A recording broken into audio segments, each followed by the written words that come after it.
The purpose of this series is to bring such vanished books to life. First life for those that never saw the light of day, or barely did. And second life for those that got some notice or even made a splash, then slipped too quickly out of print and out of mind.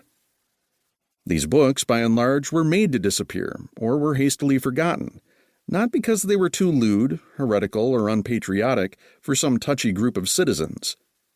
These books sank without a trace, or faded fast, because they tell the sort of truths that Madison and Jefferson believed our Constitution should protect. Truths that the people have the right to know, and needs to know, about our government and other powers that keep us in the dark. Thus, the works on our forbidden bookshelf shed new light. For most of us, it's still new light, on the most troubling trends and episodes in U.S. history, especially since World War II.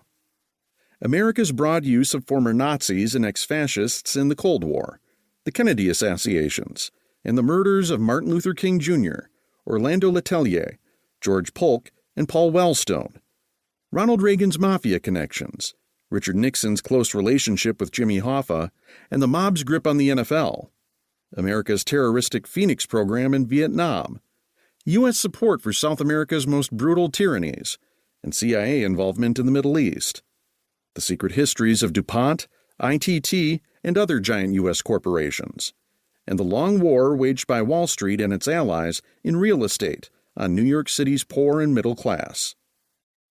The many vanished books on these forbidden subjects, among others, altogether constitute a shadow history of America, a history that we the people need to know at last, our country having now become a land with billionaires in charge and millions not allowed to vote, and everybody under full surveillance. Through this series, we intend to pull that necessary history from the shadows at long last, to shed some light on how America got here, and how we might now take it somewhere else. Mark Crispin Miller. Organized crime will put a man in the White House someday, and he won't know it until they hand him the bill. Ralph Salerno, New York Police Department, 1967.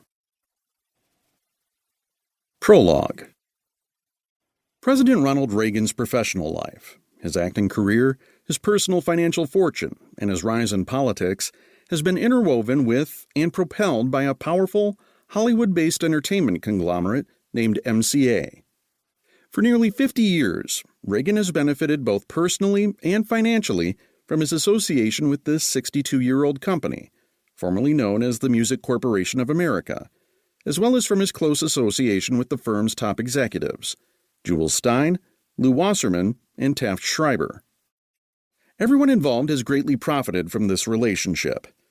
MCA helped to make its client, actor Ronald Reagan, a multimillionaire, and the favors that were returned by Reagan, the former president of the Screen Actors Guild, SAG, and the former governor of California, have helped to transform MCA into a billion-dollar empire and the most powerful force in the entertainment world today.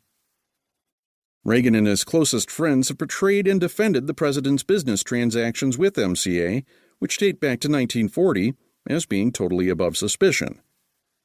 But there remains numerous unanswered questions and allegations about the relationship between Reagan and MCA.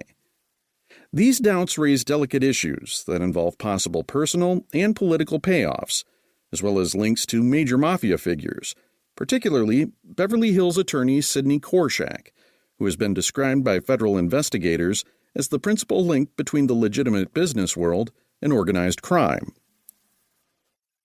In 1962, the Antitrust Division of the U.S. Department of Justice tried to resolve some of these questions, but their secret investigation was settled out of court before the evidence could be presented.